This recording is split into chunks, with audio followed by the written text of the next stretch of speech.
Nesse vídeo eu separei, deixei organizado o Money aqui, que é esse personagem, né? E alguns elementos de cenário aqui, para falar um pouco sobre as pegs e a composite, né? Criação de composite para como forma de a gente organizar a nossa node view também, né? Então aqui, por exemplo, para a gente criar peg, né? Então a gente pode perceber que esses drawings aqui não tem peg, né? Porque a peg é esse verdinho aqui. Então eles não têm, né? Então para que a peg é simples, é o Ctrl P. Você seleciona o que você quer e aperta o Ctrl P. Ou você clica aqui, que ele cria uma peg também para ele, né? Eu prefiro apertar o Ctrl P, mais prático. Agora também tem um esquema para, se a gente quisesse que todas essas três desenhos recebessem peg também, a gente pode selecionar todos eles e apertar Ctrl Shift P. Aí ele cria a peg específica de cada um em cima de cada um. Se eu quisesse criar uma peg acima ainda deles, uma peg que controlasse os três, né? Poderia só simplesmente selecionar as pegs e dar um Ctrl P, por exemplo. Então ele já junta os três, né? Então o Ctrl Shift P ele cria separadamente, o Ctrl P com mais de uma coisa selecionada ele junta tudo, né?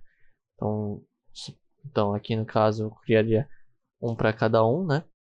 Deixaria já feito, porque, por exemplo, gostaria que esse fundo fosse para trás e esse chão para trás também para aparecer a outra perna do Money aqui, né? Então eu conseguiria jogar para trás com Alt, Alt setinha para cima, né? Então se a gente habilitar aqui aqui em cima, clicar com direito e apertar o Coordinate, esse terceiro quadradinho, retângulozinho, ele indica o nosso eixo Z, né? O eixo de profundidade. Então a gente sabe o quanto está sendo jogado para frente e para trás, né? Então quando é B é back, para trás, e quando é F é front, né? Então a gente tem que jogar para trás, então ó, vai colocando para cima, ou então Alt Shift para cima também, ele vai de 10 em 10, né? Então é um esquema, mas é melhor ir de 100 em 100, né? Então, tipo 0.001. E aí o outro também, o chão também, né? Porque quanto maior esse número, mais ele tá mexendo no eixo Z, né? E aí fica um valor muito quebrado também. E aí jogar esse cubo pra frente também, só pra garantir os dois, né? Porque aí ele tá atrás. Não foi tudo, né? Então, jogar mais um pouco pra cima, né? Deixar o 5. E agora tá atrás. Então esse seria um exemplo assim para criação de pegs de uma forma mais simples para múltiplos objetos, né? E aí tem a composite, né, que seria para a gente poder organizar melhor nossos arquivos. Então, como isso tudo faz parte de um cenário, por exemplo, eu poderia criar uma composite com Ctrl H para fazer uma composite de cenário, por exemplo, né? E aí eu poderia plugar ele na composite original e ir plugando as coisas, ou então daria para eu selecionar tudo e dar um Ctrl H também para criar, mas o que eu faço geralmente é Ctrl H, aí com o Alt eu consigo linkar ele com alguma coisa e a partir disso eu plugo o resto, né? Nessa composite. E aí eu costumo mexer nas configurações dele também em pass-through, porque senão ele não entende eixo Z, mas isso a gente vai ver mais para frente também. E aí renomear também, né? Então, tipo, uma comp BG ou comp cenário, né? E aí no caso do Money também, a gente poderia criar um para ele, comp personagem, comp char, pass-through também, para manter organizado, né? Então isso aqui entraria tudo que é de personagem e aqui tudo que é de cenário, né?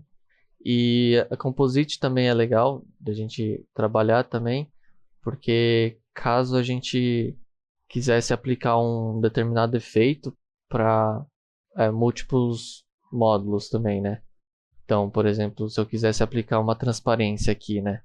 Tipo nesse cubo e nesse cubo aqui. Em vez de eu criar duas transparências, né?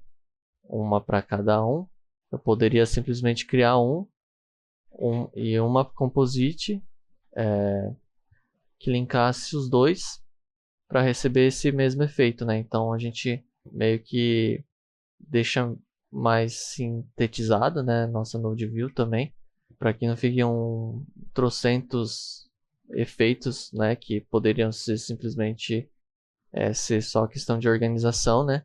A não ser, claro, que eu precisasse que a transparência desse cubo para esse cubo, por exemplo, tivessem valores diferentes, né? Então, em vez de 50, esse aqui ser 50 e esse aqui ser 70, por exemplo, né? Mas se caso a gente tenha os mesmos valores e pode ser aplicado para mais de um, então a gente pode usar Composite para fazer essa organização, né? E aí, sei lá, renomear Composite para cubos, por exemplo, aqui no caso, né? E aí desabilita e habilita, se caso a gente quiser ver, né? Então esses são alguns exemplos que a gente vai ir aprofundando mais para frente, né? Mas são questões assim de organização que ajuda, né? E até mesmo na criação, né, das coisas, em vez de a gente, por exemplo, nas PEG, criar uma PEG por vez, né? Então são algumas dicas que meio que agiliza, né? Também um pouco o processo, assim. E aí pode ajudar, né? Então é isso.